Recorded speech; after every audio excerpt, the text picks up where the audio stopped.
روز کہتا ہوں کہ بھول جاؤں اسے، روز یہ بات بھول جاتا ہوں، اور ڈیوڈ روز کی جانب سے روز بروز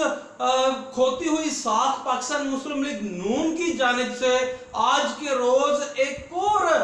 نشتر داغ دیا گیا ہے، اور مریم اورنگزیب صاحبہ نے یہ کہا ہے کہ جناب یہ ڈیلی میل پہ ہم اس پہ سو کریں گے، اور پاکستان مسلم لیگ نون سمیت شہباز شریف صاحب بھی یہی کہہ رہے ہیں کہ وہ اس پہ سو کریں گے ڈیوڈ روز پہ اور ڈیلی میل پہ۔ مگر جس طرح روز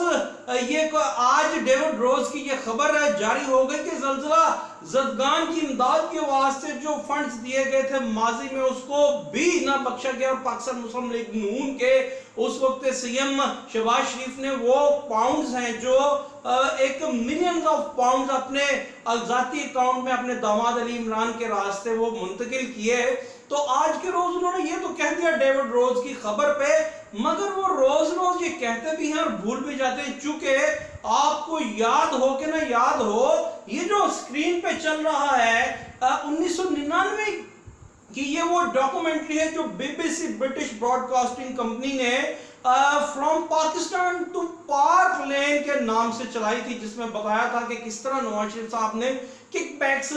لے کر کے وہ اور منی لانڈرنگ کر کے یہاں پہ پیسہ بنایا اور پراپرٹیز بنائی، اور اس پہ بھی سو نہیں کیا گیا، اور پھر گارڈین میں بھی کئی چیزیں چلائی گئی، اس پہ بھی سو کرنے کی باتیں کی گئی، نہیں کیا گیا۔ تو یہ روز کہتے تو ہیں، بھول بھی جاتے ہیں، مگر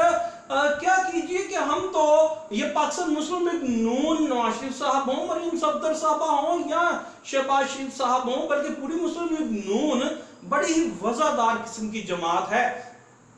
مگر یہ جو انگریز ہے، شاید انگریز سامراج جسے ہی کہتے ہیں، یہ بہت خطرناک ہے بھائی، کہ اتنے وزادار اچھے لوگوں کے پیچھے پڑا ہوا ہے کہ پاکستان ٹو پارک لین کی ڈاکومنٹری 1999 میں چلا دی، اور جبکہ محترم قائد جناب نواز شریف صاحب نے وہاں پہ جا کے پیسے کما کر کے بڑی محنت کر کے وہاں پہ پراپرٹیز بنائی، اور انہوں نے لحاظ نہ کیا، وہ ڈاکومنٹری بھی چلا دی، مگر قائد محترم نے کوئی سو نہیں کیا۔ اور اس کے بعد وہ جو مختلف اخبار و جرائد میں حسن اور حسین نواز کے انٹرویوز چلے، وہ بھی بعد میں بھلے جھوٹے ثابت ہو گئے۔ تو انگریز سامراج نے، یہ برٹش نے بالکل بھی وزاداری کا لحاظ نہیں کیا، اور پھر بھی ہماری وزادار جماعت نے پاکستان مسلم لیگ نون نے کوئی سو نہیں کیا ان پہ۔ اور ساتھ ہی ساتھ میں یہ بھی بتاتا چلوں کہ محترمہ مریم صفدر صاحبہ جو انتہائی وزادار اور انقلابی لیڈر ہیں، ارشد ملک کی بھی ویڈیو سامنے لے آئیں، ان کو بھی ان سے بھی یہ سوال کیا گیا ایک نجی ٹی وی کے پروگرام میں، تو انہوں نے کہا میری تو کیا، میرے کسی بھائی بہن کی بھی پراپرٹی لندن میں موجود نہیں، اور بعد میں وہ پھر پراپرٹیز پھر ثابت بھی ہو گئی، اور انہی پراپرٹیز کو 1999 میں اسی ڈاکومنٹری میں بی بی سی کی طرف سے تبصرہ کیا گیا تھا، مگر ہم اتنے وزادار ہیں کہ ہم نے پھر بھی ان پہ سو نہیں کیا،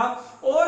بلکہ ان کے پریشر میں، انگریز سامراج کے پریشر میں یہ مان لیا کہ یہ پراپرٹیز ہماری ہیں، ورنہ مریم صفدر صاحبہ نے تو کیٹاگوریکلی انکار کر دیا تھا یہ پراپرٹیز ان کی نہیں۔ یہ انگریز سامراج کی وجہ سے ہی انہوں نے ان کے دباؤ کی وجہ سے مان لیا کہ مے فیئر ہوں یا پارک لین ہوں، یہ ہمارے ہیں، یہ دباؤ ڈالتا ہے انگریز سامراج، ورنہ یہ تو اتنی وزادار جماعت ہے کہ ماضی قریب میں اور ماضی بعید میں کئی مرتبہ یہ انگریز سامراج کے یعنی برطانیہ کے اخباروں اور رسائل و جرائد اور ٹیلی ویژن پروگرامز کے لیے کہہ چکی کہ ہم سو کریں گے، مگر وزاداری میں پھر سو نہیں کیا۔ اور میں پھر آپ کو یہ بھی بتاتا چلوں کہ آج یہ جو لرزہ برندان قسم کی صورتحوال درپیش ہے پاکستان مسلم لیگ نون کو، جو ڈیوڈ روز نے یہ اپنی سٹوری میں بریک کی ہے، وہ اس چیز پہ مصر ہے کہ اس کے تمام شواہد موجود ہیں اس سٹوری کے، اور اس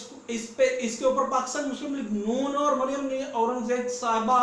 دروغ گوئی سے کام لے رہی ہیں، ان سے رابطہ بھی قائم کرنے کی کوشش کی، مگر انہوں نے رابطہ قائم نہ کیا، اب اور آج انہوں نے پھر کہہ دیا پاکستان مسلم لیگ نون نے کہ وہ سو کریں گے، مگر ماضی میں بھی انہوں نے کبھی سو نہیں کیا، ایسے غلط مت سمجھیے گا۔ وزاداری تو اسے ہی کہتے ہیں نا کہ بھائی جس ملک میں جا کر کے آپ اپنا ٹائم گزارتے ہیں، علاج کرواتے ہیں، اب اس کے اخبار و رسائل کے جرائد کے خلاف آپ سو کیسے کریں گے؟ اور وزاداری اسے کہتے ہیں کہ بھلے جس ملک کی آپ پیدائش ہیں یا جہاں پہ آپ پرائم منسٹر رہے ہیں، اس کے لیے ایسے آپ اعمال آپ کے سامنے بھی آئیں مگر آپ اس کے لیے کچھ بھی نہ کریں۔ اور میں پھر سے کہتا چلوں کہ یہ جو اسے بالکل سیریس نہ لیجئے گا کہ پاکستان مسلم لیگ نون کہہ رہی ہے سو ہم کریں گے، وہ سو نہیں کریں گے، کیونکہ یہ بڑی ہی وزادار جماعت ہے۔ اگر سو کرنا ہوتا تو اس ڈاکومنٹری پہ بھی سو ہوتا۔ مگر یاد رکھیے اگر آپ نے پاکستان مسلم لیگ نون کے اس طرز عمل کو یا کسی کے بھی طرز عمل کو، کوئی بھی لیڈر اس طرح کا ہو، آپ نے اس کو پرسیو نہ کیا اور پنجابی میں اس کی سو نہ لی، تو جناب یہ جو ڈاکومنٹری بی بی سی نے 1999 میں 1999 میں چلائی تھی، جو آج ثابت ہو رہی ہے، اور مریم نواز کا بھی جھوٹ ثابت ہوا، اور شہباز کا بھی، اور نواز کا بھی، اور حسن حسین کا بھی، یہ پھر جو Pakistan to Park Lane documentary تھی خاکم بدہن، یہ کہیں یہ نہ ہو کہ from Pakistan to mental centre, ایسی قسم کی کوئی ڈاکومنٹریز نہ ہوں کہ ہم اتنے مینٹل ہیں کہ ان شعبدہ گروں کا، سیاسی شعبدہ گروں کا شعبدہ گری کو ہم پہچان نہ پائیں اور پوری قوم پھر ایک مینٹل ہاؤس میں ہی ایڈمٹ ہو جائے، اور ہمارے لیے یہی سٹوریز پھر عالمی میڈیا لگائے، اگر ہم اب بھی نہ سمجھیں۔